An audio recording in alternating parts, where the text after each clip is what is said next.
이스라엘의 위대한 지도자 모세가 있습니다. 모세의 생애를 우리는 크게 세 주기로 나눌 수가 있습니다. 첫 번째 40년은 바로 궁에서 애굽의 문물을 익히며 지낸 왕자로서의 삶입니다. 그리고 두 번째 40년은 미디안 광야에서 장인 이드로의 양을 돌보면서 보낸 고단한 망명 생활입니다. 그리고 마지막 40년은 이스라엘을 애굽에서 이끌어낸 출애굽 지도자로서의 삶이었습니다. 바로 궁에서의 첫 번째 주기와 미디안 광야에서의 두 번째 주기는 모두가 출애굽 지도자로서 모세의 마지막 40년을 위한 준비 과정이었습니다. 애굽에서 익힌 문물은 시내산에서 하나님과 언약을 맺음으로 새로운 나라 이스라엘 건국을 하는데 큰 힘이 됐고, 미디안에서의 삶은, 광야의 삶은 가나안 입국 전까지 전개됐던 광야 생활의 아주 소중한 경험이 되었습니다.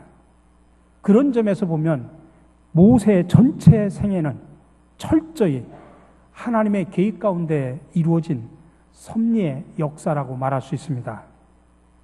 마지막 모세의 세 번째 40년 주기는 호렙산에 나타나신 하나님으로부터 부르심을 받는 것으로 시작이 됩니다.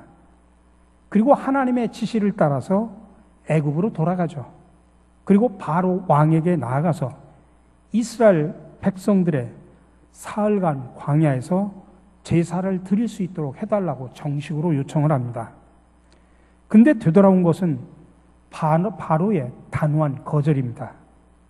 그리고 거절뿐만 아니라 거기에 따른 아주 가중한 노역으로 인해서 이스라엘 백성들도 반발을 하게 됩니다. 지금 모세는 바로 왕과 이스라엘 백성들 모두에게 배척을 당하는 사면 초과의 위기를 맞은 것입니다. 아니, 하나님의 보내심을 받았고 하나님의 일을 함에도 불구하고 자신에게 이런 정말 어처구니 없는 위기를 맞이했는데 모세는 이 위기를 어떻게 극복을 했을까요? 이것을 통해서 우리는 이 아침에 모세의 영성을 배우게 됩니다. 첫 번째로 모세는 하나님 앞으로 나갑니다. 처음에 모세가 하나님의 부르심을 받은 후에 그동안 함께 미디안 광야에서 생활했던 장인 이드로와 작별 인사를 한 후에 이제 애굽으로 돌아갑니다. 그리고 하나님께서 지시한 대로 바로 왕에게 담대하게 나가서 이스라엘 백성들이 3일 동안 광야에서 제사 드릴 수 있도록 허락해달라고 공식적으로 요청을 합니다. 근데 바로는 여호와가 누구냐? 난 알지도 못하겠다. 그러면서 모세의 요청을 단호하게 거절합니다. 그뿐만 아니라 바로는 오히려 이스라엘 백성들에게 강제 노역을 더욱 가중시킴으로 인해서 오히려 이스라엘 백성들로 하여금 모세에게 반감을 가질 수 있도록 정치적인 술수를 씁니다. 그래서 결국 모세는 바로와 이스라엘 백성 모두에게 배척을 당하는 위기에 빠집니다. 바로 그때 모세는 자신에게 닥친 그 위기를 극복하는 방법으로 자신을 부르신 하나님 앞으로 나갑니다. 오늘 22절에 이렇게 시작합니다. 모세가 여호와께 돌아와서 이르되, 지금 앞에 이런 상황들이 다 끝난 후에 다시 하나님 앞에 돌아와서 묻습니다. 여기서 여호와께 돌아와서라고 하는 이 말은 본래 자리로 되돌아간다라고 하는 히브리어입니다. 다시 말하면 여호와 앞이 모세가 늘 서 있던 본래의 자리였다는 것을 의미하는 것입니다. 하나님의 계획에 따라 보내심을 받은 모세인데도 그에게 오히려 순탄한 길이 열린 것이 아니라 오히려 바로와 이스라엘 백성 모두에게 배척을 당하는 위기를 맞이합니다. 사실 그렇습니다. 저와 여러분들도 하나님의 뜻을 따라 살아가려고 노력하는데 오히려 위기가 따라옵니다. 우리가 믿음으로 기도하는 것마다 응답되고 예수님을 믿는 순간 만사가 형통이 되면 얼마나 좋겠습니까? 그러나 실제로 믿음의 삶을 살아가는 동안 우리는 여전히 삶의 고통과 어려움을 당합니다. 기도해도 응답이 되는 것 같지 않고, 아니, 예수를 믿지 않았을 때보다도 오히려 더 안 좋은 상황이 펼쳐지기도 합니다. 어떤 경우에는 하나님의 말씀에 순종하려고 애를 썼는데도 상황은 점점 더 나빠져 갑니다. 그래서 우리들은 어째서 세월이 갈수록 이렇게 아픈 일이 더 생깁니까?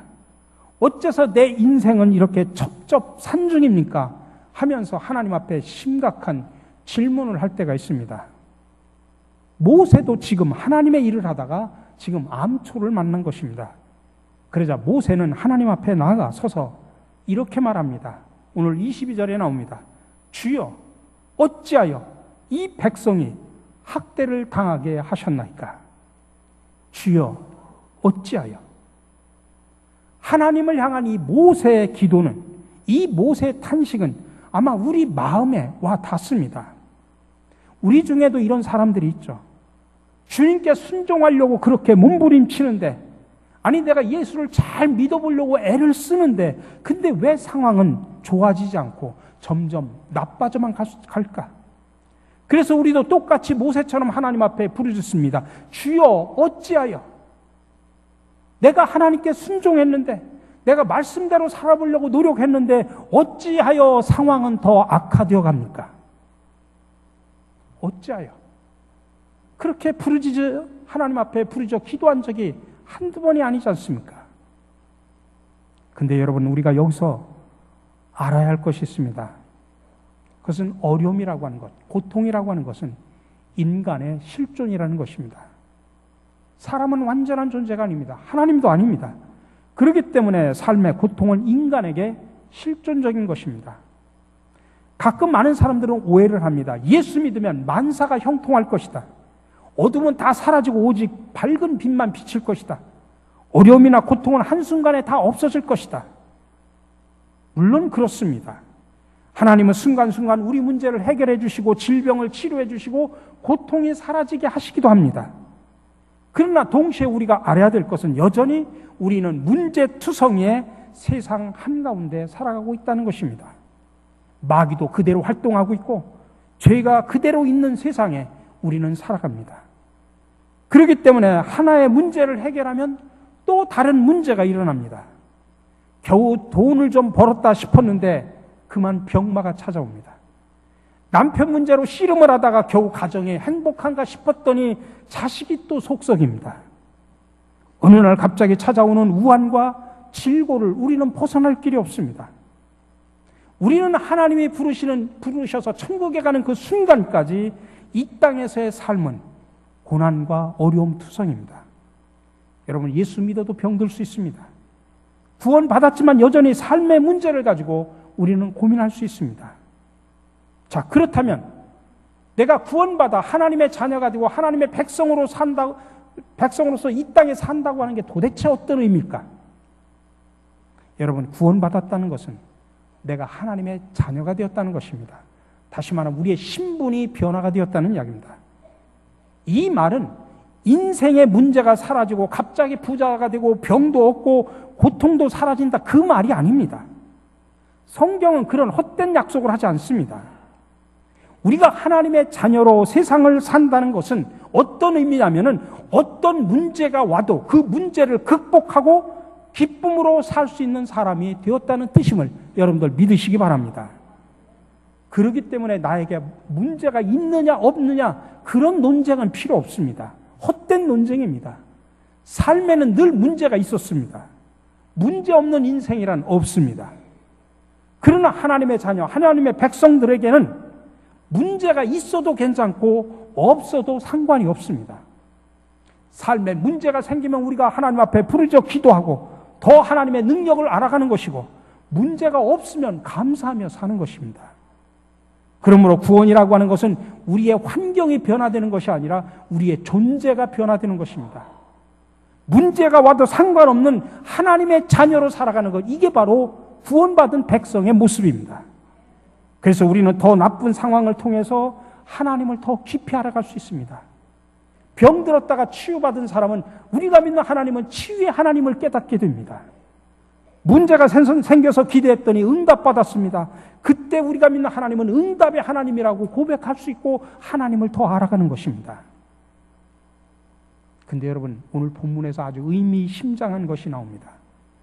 모세가, 아니 하나님이 시켜서 하나님이 하라고 해서 했는데 오히려 더 상황이 악화된 상황에서 어찌하여 더 어려움이 생깁니까? 하나님 앞에 나와 주여 어찌하여 라고 그렇게 하나님 앞에 간절히 질문을 했을 때 하나님이 모세에게 준 응답은 딱 한 가지였습니다. 오늘 본문에 보니까 나는 여호와라, 나는 여호와라, 나는 여호와라 5번이나 반복해서 이야기합니다. 주여 어찌하여 이런 상황이 생깁니까? 주여 어찌하여 하면서 답답한 심정으로 하나님 앞에 부르짖어 기도하는데 하나님은 딱 한마디를 5번이나 반복합니다. 나는 여호와라. 왜 그렇게 하나님은 반복하셨을까요? 여기에 놀라운 하나님의 메시지가 있습니다. 그것은 하나님의 백성은 고난과 위기를 당할 때 하나님께만 집중하라는 말씀입니다. 하나님의 백성의 강함은 하나님만 바라보는 것입니다. 그리고 고난을 이기는 힘은 하나님께 집중하는 것입니다. 그래서 하나님은 다른 대답을 주시지 않고 나는 여호와라, 내가 너의 여호와라, 내가 너의 하나님이라 그 말씀만 하고 계시는 것입니다. 여러분, 그러니 우리의 문제는 다른 게 아닙니다. 하나님의 능력을 잘 모르는 것이 우리의 문제입니다. 여호와 되심, 완전하신 하나님을 우리가 잘 모르기 때문에 염려하고 걱정하는 것입니다. 그러니 하나님을 깊이 아는 것이 여러분 세상을 이기는 길임을 믿으시기 바랍니다. 그러니 우리의 문제는 사실 삶의 고통이 우리의 문제가 아닙니다. 하나님께 우리의 삶을 집중하지 못하는 것이 바로 우리의 문제입니다. 세상에 너무 다른 것에 관심을 많이 쏟다 보니까 하나님을 아는 일에는 여러분 소홀히 하는 것입니다. 그러니 우리가 이 어려운 시대에 우리가 무엇을 발견해야 되느냐? 하나님 왜 어찌하여 이렇게 삶이 힘듭니까? 어찌하여 이렇게 애를 쓰는데도 하나님은 응답하시지 않습니까? 그런 환경을 바라보는 것이 아니라 그 환경을 뛰어넘어 하나님이 얼마나 크신 분이냐라는 것을 볼 수 있는 영적인 눈이 있어야 됩니다. 우리가 괴로워하고 힘들어하는 그 어떤 문제보다도 하나님은 더 크신 하나님임을 믿으시기 바랍니다. 그러니 힘들수록, 어려울수록, 고통스러울수록 여러분 하나님을 더 바라보시기 바랍니다. 고통이 아니라 고통보다 더 크신 하나님을 바라보는 것, 그게 바로 우리가 살 길입니다. 그래서 오늘 모세가 보여준 위기 극복 방법은 자신을 부르신 하나님께로 되돌아가는 것입니다. 그곳이 자신이 있어야 될 본래의 자리였기 때문입니다. 그런 모세에게 하나님께서는 더 크고 분명한 미래 계획을 보여주시면서 본격적인 출애굽의 역사를 시작하십니다. 그래서 두 번째로 모세는 그 부르심, 사명감을 재확인했습니다. 모세가 돌아가야 할 원래 자리가 여호와 하나님이신 이유는 하나님이 모세를 부르셨기 때문입니다. 애굽으로 돌아와서 지금 모세가 맞이한 위기는 모세의 실수나 모세의 잘못이 아니었습니다. 하나님께서 하라고 제시하신 그대로 행한 결과였습니다. 그런 점은 모세가 하나님 앞에 나와 탄원하는 내용 속에 그대로 나옵니다. 오늘 22절 후반절에 그렇게 말합니다. 어찌하여 나를 보내셨나이까? 처음에는 어찌하여 이런 문제가 생깁니까? 라고 이야기하더니 후반부에 가서는 어찌하여 나를 보내셨습니까? 라고 묻습니다. 이 말은 왜 하필이면 나를 그 자리에 보내셨습니까? 나의 사명이 무엇입니까? 라고 확인하는 내용입니다. 모세는 하나님이 지시하신 그대로 순종했음에도 불구하고 자신에게 닥친 그 위기를 자기는 이해할 수가 없었습니다. 그래서 그는 하나님 앞에 나아가서 도대체 나를 보낸 이유가 뭡니까? 나에게 주신 사명은 뭡니까? 라고 재확인하는 것이었습니다. 여러분, 하나님께서는 우리들 모두에게 생명과 함께 사명을 주셨다는 사실을 기억하시기 바랍니다. 그런 점은 인간을 하나님의 형상대로 창조하신 것에서 확인할 수 있습니다. 에덴 동산을 만드신 하나님께서는 그것을 경작하며 지키라고 하는 사명을 아담에게 주셨기 때문입니다. 하나님께서 우리들에게 생명을 주신 것은 우리들이 이 땅에서 살아가는 동안 해야 할 일들이 있기 때문에, 사명이 있기 때문에 우리에게 생명을 주신 것입니다. 그래서 생명이 곧 사명입니다. 우리의 본래 자리인 하나님 앞으로 나가 우선적으로 우리가 확인해야 할 일은, 그래서 나에게 준 사명이 무엇인가를 확인하셔야 됩니다. 미국에서 톡쇼의 여왕으로 불리는 오프라 윈프리는 여러분들이 잘 아는 인물입니다. 불행한 과거를 가진 여자였습니다. 작은 시골 마을에서 사생아로 태어나 어린 시절 엄한 할아버지와 할머니 슬하에서 자랐습니다. 그녀의 어머니는 파출부로 일했고 9살 때 삼촌에게 처음으로 성폭행을 당했고, 몇 명의 친척들과 주변인들로부터 성폭행을 당했고 14살에 아이를 낳기까지 했습니다. 근데 그 아이는 몇 개월 만에 죽었고, 그 뒤로 그녀는 마약을 하기 시작을 했고 비만으로 고통을 호소하기도 했습니다. 그러나 그녀는 이 모든 악조건을 극복하고 미국을 움직이는 가장 영향력 있는 인물 100명 가운데 1위로 선정된 사람입니다. 하포 엔터테인먼트 그룹의 대표로 엄청난 갑부입니다.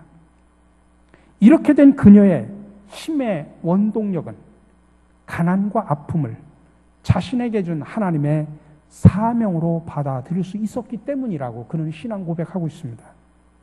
그녀는 성경을 읽으면서 모세를 자신의 인생과 신앙의 모델로 삼았다고 합니다. 자신이 쓴 이것이 사명이다라고 하는 자서전에서 그는 4가지 사명을 말합니다. 첫째, 남보다 더 가졌다고 하는 것은 축복이 아니라 사명이다.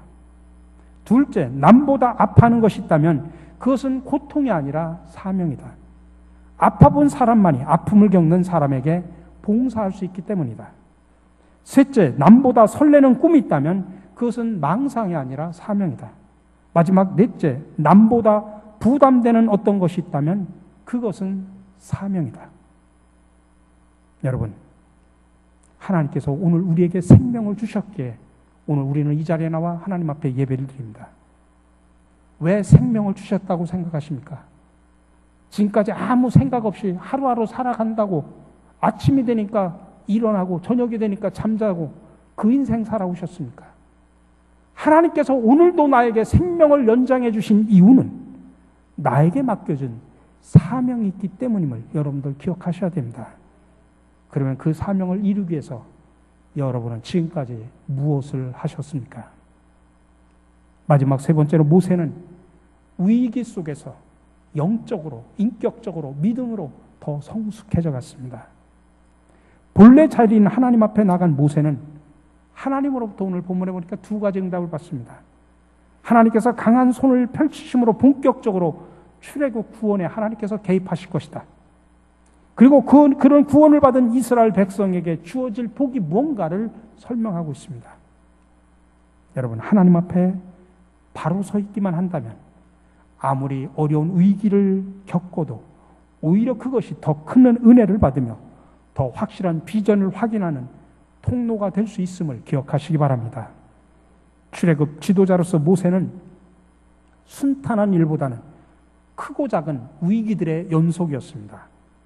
그럴 때마다 모세는 자신에게 닥친 위기 극복의 방법으로 본래 자리인 여호와 하나님 앞으로 나갔습니다.